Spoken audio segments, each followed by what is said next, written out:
আর শুরুতেই যে খবরে আমরা নজর রাখবো, ডাবল ইঞ্জিনে গ্রামে উন্নয়ন, রাজ্যকে আবাস প্রকল্পে অনুমোদন কেন্দ্রের।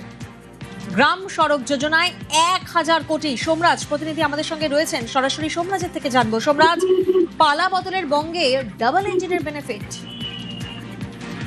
একদমই দেখো, আজকে কেন্দ্রীয় কৃষি ও গ্রামোন্নয়ন মন্ত্রী শিবরাজ সিং চৌহান এবং মুখ্যমন্ত্রী শুভেন্দু অধিকারীর মধ্যে বৈঠক হয় এবং সেই বৈঠকে রাজ্যের একাধিক প্রাপ্তি হলো বাংলার গ্রাম উন্নয়নের ক্ষেত্রে, বিশেষ করে প্রধানমন্ত্রী গ্রামীণ আবাস যোজনা এবং পাশাপাশি বরাদ্দ হলো বাংলা বরাদ্দ পেল প্রধানমন্ত্রী গ্রামীণ সড়ক যোজনাতেও। প্রধানমন্ত্রী গ্রামীণ আবাস যোজনাতে 1 লক্ষ বাড়ির অনুমোদন পেয়েছে রাজ্য, পাশাপাশি প্রধানমন্ত্রী গ্রামীণ সড়ক যোজনাতেও কেন্দ্রীয় বরাদ্দ পেয়েছে রাজ্য।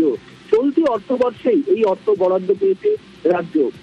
কেন্দ্রীয় গ্রামোন্নয়ন মন্ত্রী শিবরাজ সিং চৌহান আজ জানিয়েছেন যে রাজ্যের তরফে যেহেতু আবেদন করা হয়েছিল প্রধানমন্ত্রী গ্রামীণ আবাস যোজনার সমীক্ষার সময় বাড়ানোর জন্য, সেই আবেদনে সাড়া দিয়ে রাজ্যকে 15ই আগস্ট পর্যন্ত সমীক্ষা করার সময় দেওয়া হয়েছে প্রধানমন্ত্রী গ্রামীণ আবাস যোজনার ক্ষেত্রে। সেক্ষেত্রে প্রাথমিকভাবে 1 লক্ষ বাড়ির তালিকাকে অনুমোদন দিয়ে দেওয়া হয়েছে।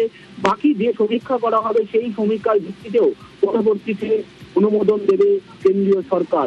আজ কেন্দ্রীয় গ্রামোন্নয়ন মন্ত্রী শিবরাজ সিং চৌহান তা জানিয়েছেন মুখ্যমন্ত্রী শুভেন্দু অধিকারীর উপস্থিতিতে। বেশ।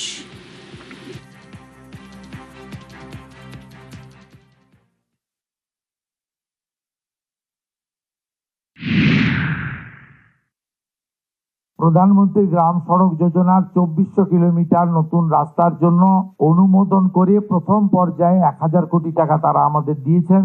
আজকে মাননীয় শিবরাজ সিং চৌহানজি 1 লক্ষ বাড়ির অনুমোদন আমাদের হাতে তুলে দিয়েছেন।